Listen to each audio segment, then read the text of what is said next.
Let's be real. Starting, running, and scaling a coaching business can feel exhausting. I mean, you've got the marketing, the hustling, the selling, all that stuff you didn't realize you would need to master when you decided to start a coaching business. For anything like me, you started your coaching business to change the world, to improve the lives of others while improving your own.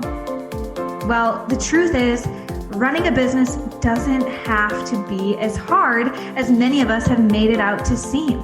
And you don't even have to do all that hustling stuff if you don't want to. You really can get into flow, into your zone of genius, and get back to the work you were sent here to do. But you have to ask for help. You have to be willing to work in new ways. You have to be willing to open up your mind to mentors who might be doing it differently than you've ever considered. And you have to be willing to actually implement new ways of thinking and running your business. If you're up for that, stay tuned. I'm Hanna Hermanson, your certified coach, international speaker, author, and yes, the founder of Dream Life is Real Life and the host of this show.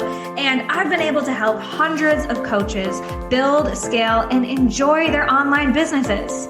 Essentially, make their dream life their real life. And if you'd like help improving your business life and get your coaching business to the next level, we might be able to help you. Head on over to dreamlifeisreallife.com/show to get all the resources and episodes that we talk about in this community.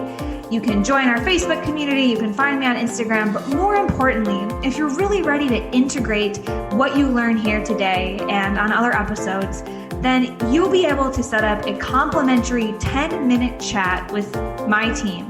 Again, at dreamlifeisreallife.com/show, no strings attached. We love getting to know you and seeing what are the right next moves for you. But now let's get on to the show. In this podcast, you'll find the real people, concrete tactics, and weekly motivation and inspiration to make your dream life and business real. I started this podcast to bring you the role models that I never had. We talk to successful entrepreneurs, freedom seekers, business owners, and people living life on their own terms. To be a true leader, to create the legacy you desire, and to live in alignment, you need a tribe lifting you up. And I've made it my mission to be your tribe, to bring them to your ears at least, because after all, we are all in this together. Now, let's cue the music. Hey friends, today you get to hang out with me. It's just me, Hanna, here with an intimate look into an exclusive training.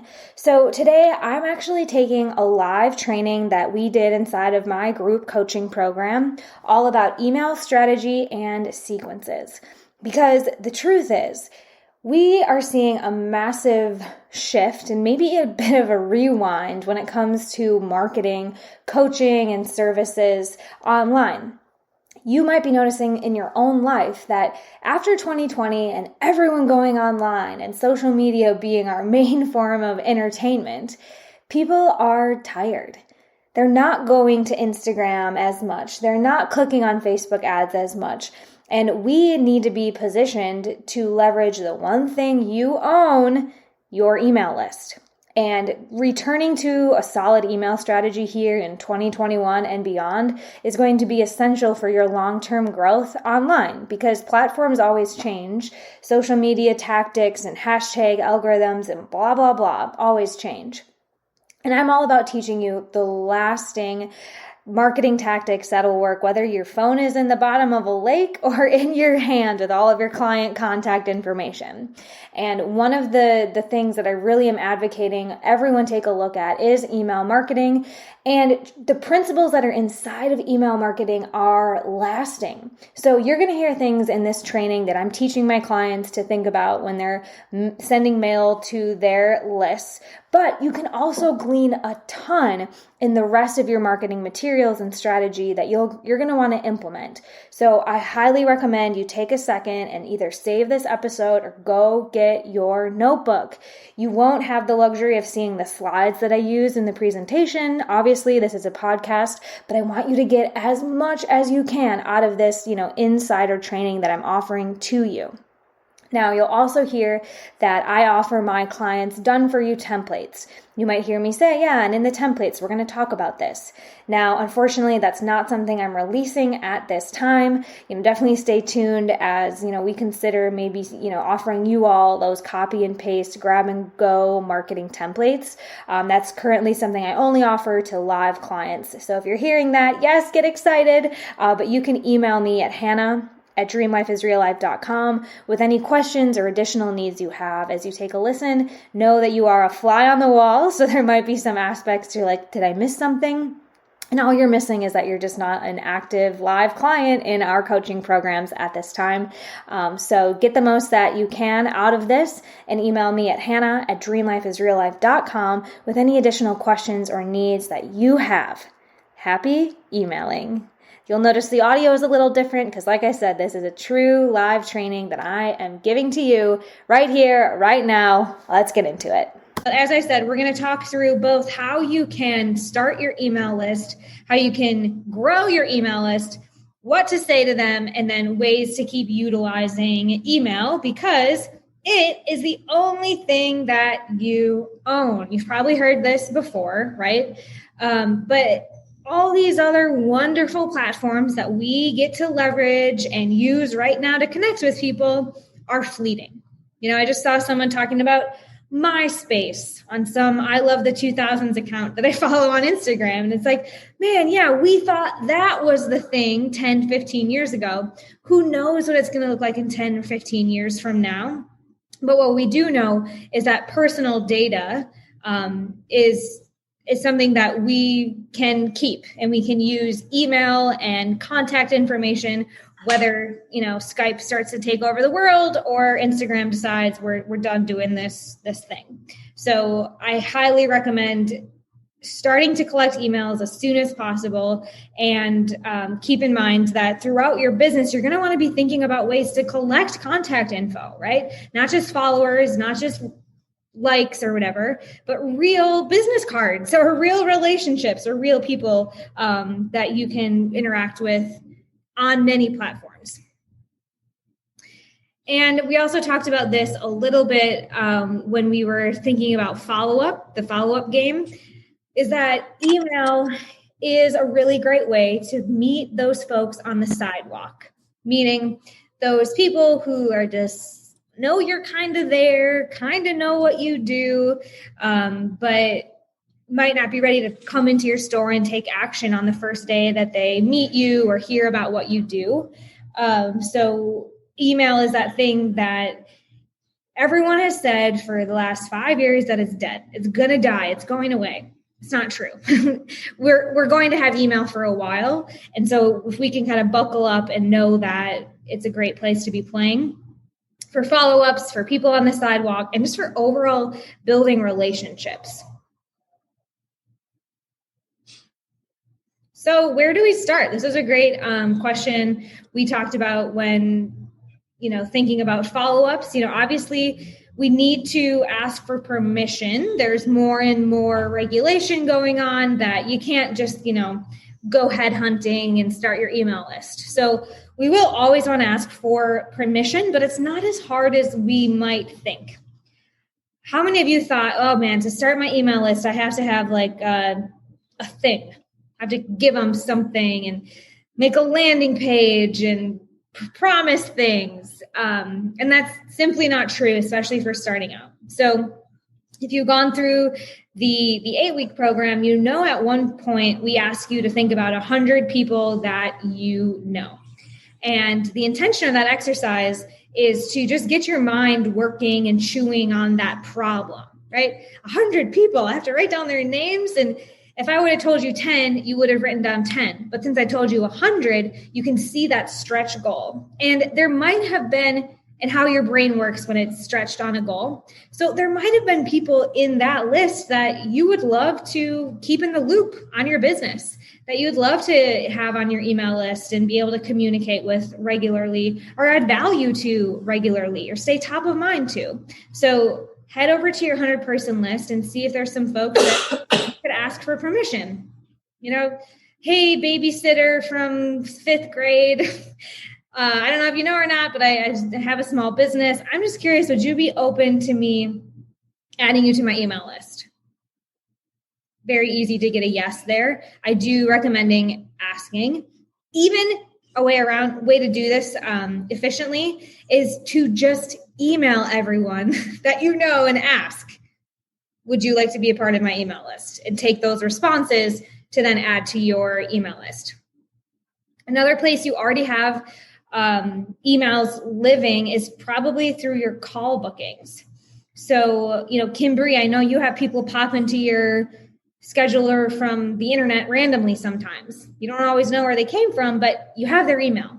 So making sure that calendar is connected to whatever email program you use, because that is legal, if you will. If someone has booked a call, if they've gone through your process and you have their email in a calendar booking system, you can add them and, be sending them ongoing messages. And remember that they can always subscribe, and many people probably will subscribe, and that's okay. Another place we can start asking for emails and collecting emails is in the DMs. So if you don't have a calendar scheduling magical thing, then definitely, if you're going to offer a clarity call, ask, what's the best email to send a reminder to? Do you mind if I enter your email as we schedule this? So that's one way to get it. But also if, you want to continue the conversation, or they're not a good fit right now in the DMs, but you say, would it be right if I added you to my email list so you can keep getting resources from me? Great. What's the best email to use? It's going to be conversational. You don't even need like a fancy landing page. Another way to do this is in stories. And you did this week, and I don't even know if you were knowing what you were doing, but I saw in your story, you said, I'm putting together spring offerings. Drop your email if you'd like info. And then she just put the little, type, ask me a question or whatever. And I've seen you do that before. And is that a way that you're being able to grow your email list? Yeah, it was totally awesome, honestly, too, because I started by saying, like, would you be interested in hearing about offerings, like yes or no? And then the next part was prompting, like, drop your email. And it was interesting because then the people who said yes but didn't take time to drop the email, I just sent like a private message to, and they're like, oh my God, yeah, I want to hear. So it's cool to see like kind of these like two levels of engagement. Some people maybe didn't have the time to drop the email, but I still could reach out for the message later, and then ask like, hey, do you want this during or in message or an email? So yeah, it was cool. Yeah, awesome. So you can go back and look at people who voted on polls. And, you can directly ask for their email, or you can say things like Angie, like, hey, are you interested in learning more? Or would you like these types of things? Yes or no, drop your email. Really great way to build engagement and get people taking action that you can then follow up on, right? We know the majority of people are not sitting back and taking every exact action we want them to and filling out all the forms and sending us their email. But we know that those likes, those votes are things that we can follow up on. The last way that many people, and I kind of said this at the beginning, but having a lead magnet, having a freebie, a training, your toaster, a YouTube video, whatever. Like if you have a resource you can share, definitely be asking for people's emails to access that. I remember when I started my business in, 2017, I put together this really cool, I thought at the time, this really cool free training, and it was going to blah, blah, blah. And I even ran ads to it, and I didn't get anyone's email. And my coach at the time, she's like, Hannah, like, this looks really good. I was like, yeah, 170 people have gone here, but like, I haven't heard from anyone. She's like, well, did you get their information? Did you send them an email? I was like, no. I just thought they'd land on my page, watch me, and then show up with their credit card at my front door or something. So learn from my mistake and make sure if you're going to give value, you're at least asking for an email to access that. Kimberly, I know we've talked about some of the like blogs or resources that you have on your website. It's great to have those things, but is there a way to have some sort of wall pop up or a login so that you can continue the conversation and they're not just one of those 170 people that bounce in and bounce out, right? I don't think I have this exactly, but like a training or a resource. So you guys can go back. I think it was Tuesday. I posted something on Instagram and I said, if you want this free thing, drop an emoji. If you want access to this tool, drop an emoji and we'll get it to you. So they're not having to like type in their email into my post, but then you guys can see, I said, hey, thanks, I'll DM you now. So they said, heart, I want this thing. I went into DM and I was like, hey, Anna, thanks so much for your interest. What's the best email to send it to? Now we're in the DMs and I have their email and it's kosher.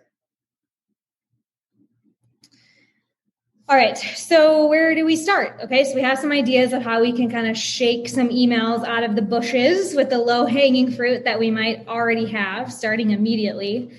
And we need to get organized. So Google Drive can work for a minute. I definitely don't discourage saving people's emails in a Google Drive.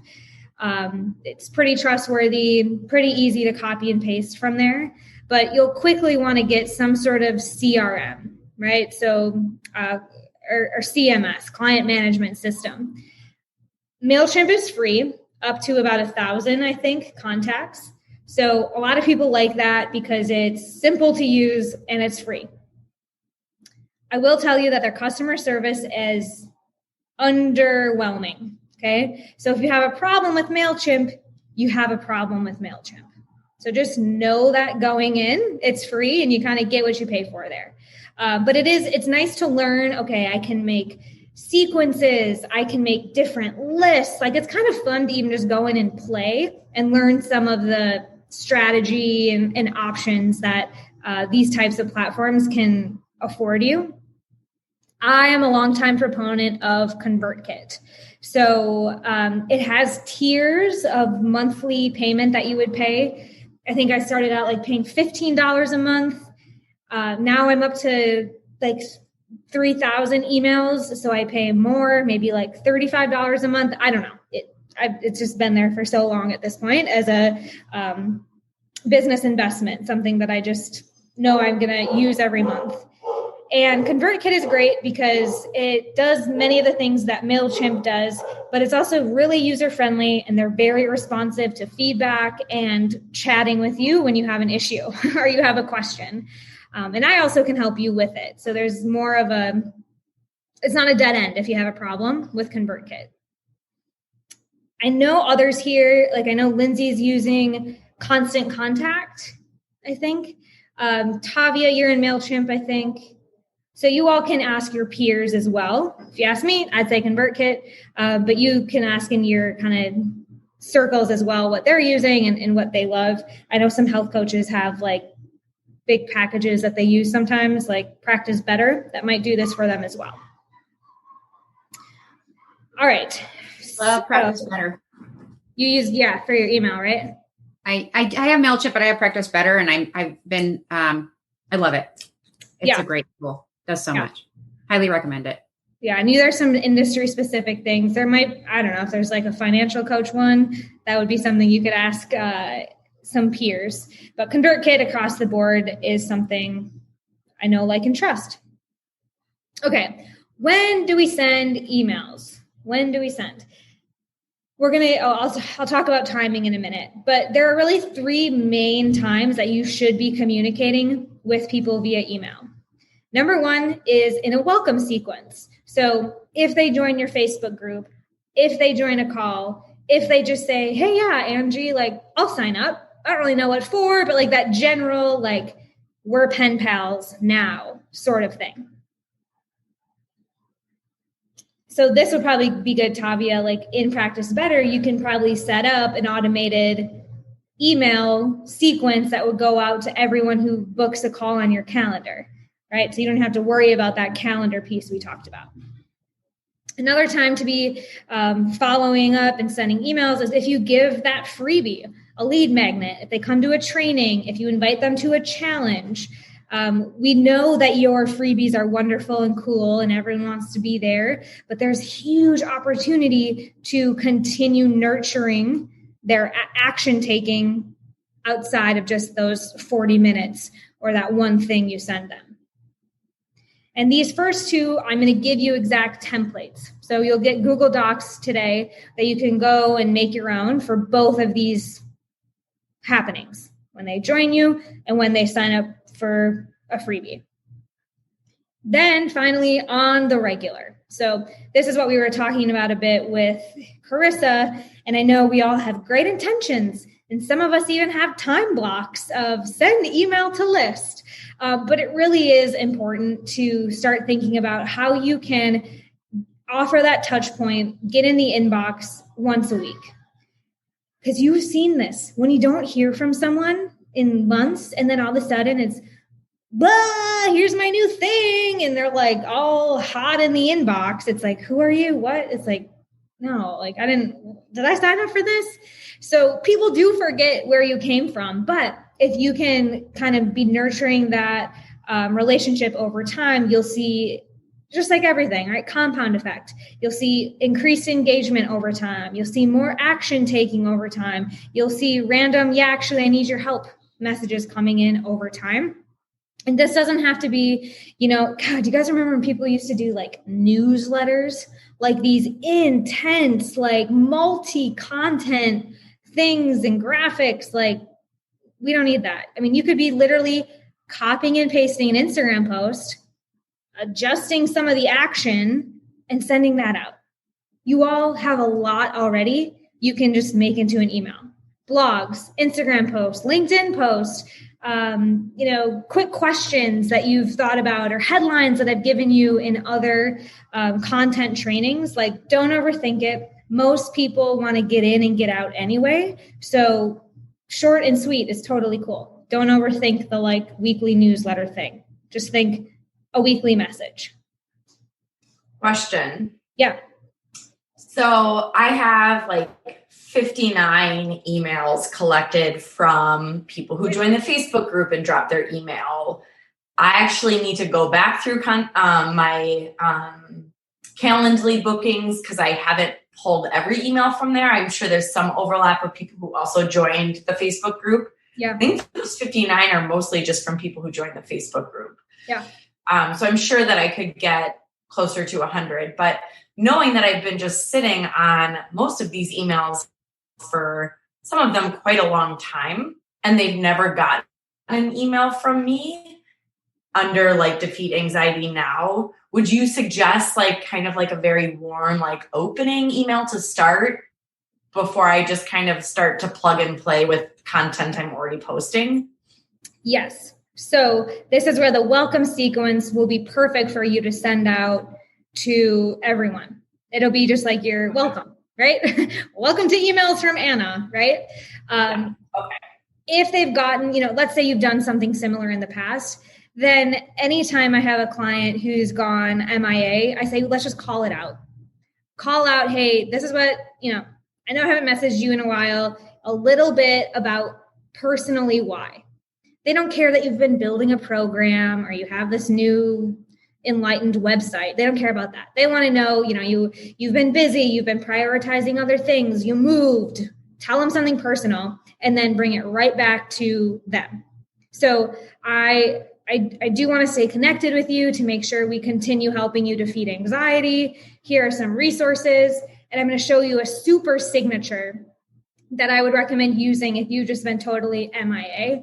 That's when it's like, and here's like the basic ways we can hang out or like where you can find me. That help?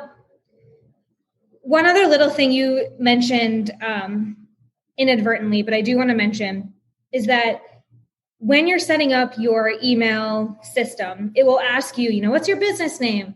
What do you want the from line to say? And I highly recommend using your name, whether it's Anna Mahantara or it's Anna Stumbris, because those get way more opens than like Illuminate Financial emailed you. No, we want to see Kimberly's name. Okay. All right. It's a little thing. Timing. People always ask me about this. That's clock is over there for when, what time of day, what day of the week. And there used to be patterns, but they've all changed because of COVID. It's been really interesting, actually, my friends who are in like email marketing, how they used to have their little, test time. And I recommend this for you still, right? Test your audience, experiment morning, afternoon, Monday, Friday, weekend, do all of that. But know that it's all kind of messy right now with the online reality of us plugged in so much, doing so much, and people starting to use their weekends to catch up on the fun stuff, right? So one of our clients, she's a corporate coach, and we used to send during the week, and now with COVID, she gets way more open during the weekend. I don't know. People are like sifting and organizing themselves differently. So I don't have any magic day or time. I think the magic day or time is when you do it, making sure it just gets done and you don't overthink, should I send it at 1 instead of 5, whatever, like getting it done. And over time, I would say after about a month or two of sending, we can look at some of the trends, right? So Stephanie is one person who her audience across the board, every platform is way more active on the weekends. That's still true. Great. You just have to take a look. But the only way we can get that data is by just starting to get stuff out, right? Okay. What should we say?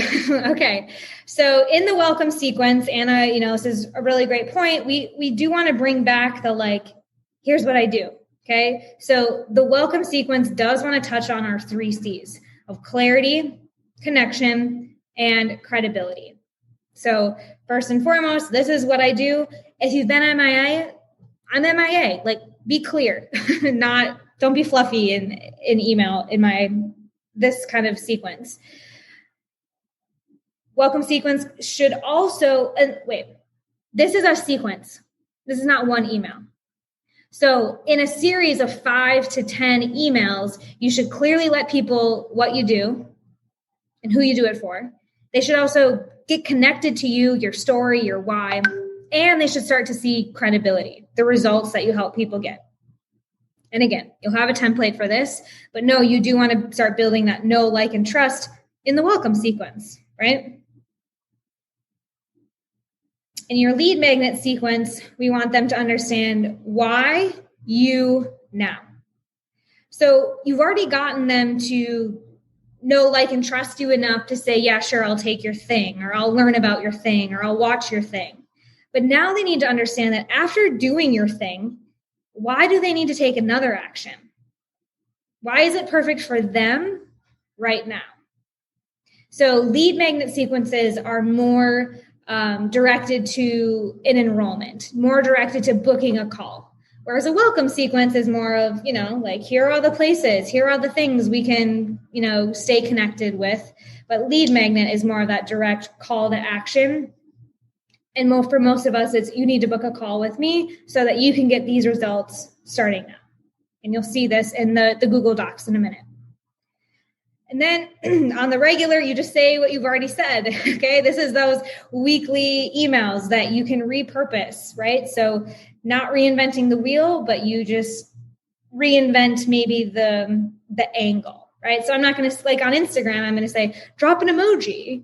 Whereas an email, I'm going to say, click here or hit reply, right? So it's just making sure you just fix those little things, but it's about saying what you've already said. All right, headlines are important, right? So all of this great stuff, this is lovely, but we have to get them to open it up first. And the headline is your opportunity to do that. In addition to them knowing your name and seeing your name come into their inbox regularly, knowing who you are. But the point of a headline is to spark interest to get them to open. Or drive clarity. Okay. So if you're looking to experiment with headlines that spark interest, you could say something open-ended or leading, like, I cannot believe these messages. She said what? right? These are curiosity types of things.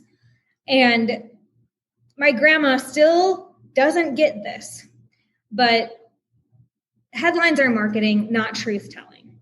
Okay. So I can't even remember the things I've sent, like, I don't know. My grandma just like gets so confused and worried about my headlines. It's not for her, right? But it sparks her interest. Like, oh, what do you mean about these messages? Or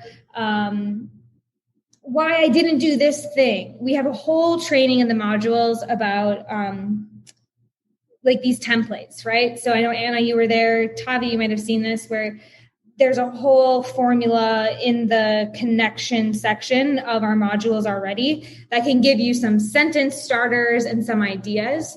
But my way to do this is I'll write the email first, and then I'll brainstorm 3 headlines for that email.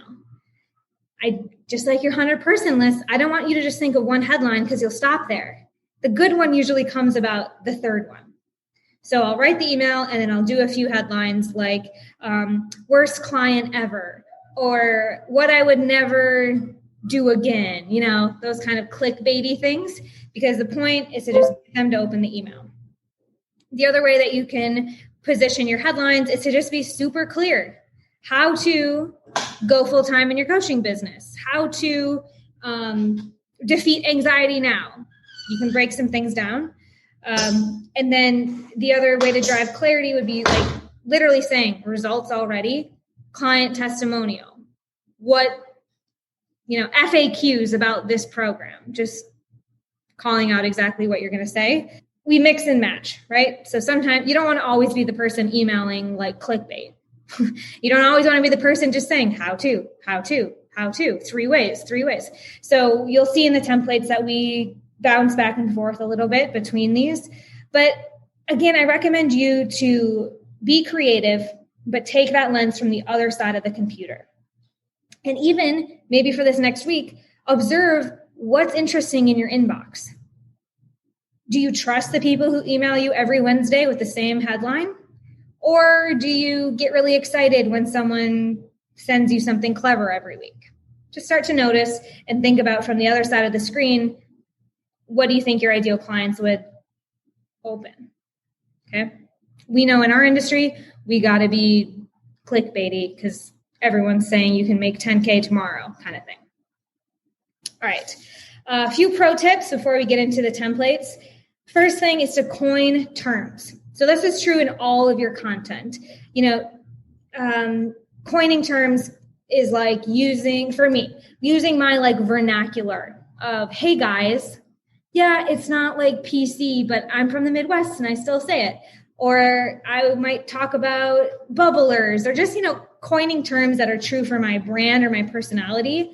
But then also terms like, Anna, I loved on our podcast when you had the method, you had the acronym for how to defeat imposter syndrome. The ROC method. Rock solid, or ROC, I think it was. So if over time you keep using that rock solid method, or you nod to it, or you have a training about it, then maybe you sign off saying like, to being rock solid, right? But you start to use some of those things. Slang is cool, right? Emails are not the place to be super grammar conscious. This should feel conversational. So be chatty. You can use ellipses. You don't have to have complete sentences. People get plenty of text in their face all day, every day. So the more that you can be engaging, even chop up your sentences and how you lay out the email, you'll get people to keep moving through it a bit more. And that goes to this like reliable energy and format. So if I sent out an email tomorrow that looks like a textbook of like what you need to know about marketing in 2021, and I had like 3 block paragraphs, people would be confused because I use bullet points and emojis and like it's very chatty. So just be intentional with how you're showing up and be reliable in how you show up. And then I do want to give away this super signature, which is just kind of a pro tip that I recommend cycling in a couple times a month. If you're only doing 1 email a week, then maybe 1 like 1 in every 3. That's what I would say. 1 in every 3 of your emails can have this super signature, because it's a really low key, hey, guess what? This is what I do type of thing. And it's in the PS. So after you write your email, whatever you got to say, PS, if you want some actual help doing what I just taught you about. So this is after an email about making your copywriting convert. I gave them some value. But then I said, hey, if you actually want to do this, here are a few ways we can help you do that. Number 1, watch this free training we have. Maybe for you, that's like watch this YouTube video or read this blog or go look at some other value I have somewhere else on the internet. Or number 2, join my Facebook group or follow me on Instagram or join me on Clubhouse, whatever you're doing. And then the third thing, hit reply and we'll set up a complimentary clarity call with you. So these are easy, simple actions that they can take. And even if they just go, watch your training or they go to your Facebook group again, remember, these micro agreements matter, because every time they say yes to you, every time they take your action, they're getting more comfortable with, taking bigger actions with you. Okay. So this is just something to weave in. That's right, friends. That'll do it for our show today. But remember, if you're really ready to implement and take these ideas into action, then hop on over to dreamlifeisreallife.com/show, and you can access all of the resources we talked about, and more importantly, set up a complimentary 10-minute phone call with my team so that we can help you get clarity and some concrete action steps in place, so this doesn't just become another one of those feel-good moments, but an opportunity to actually make a change in your life and business, because all good things come in action. So we'll see you over there at dreamlifeisreallife.com/show and next week here on the show.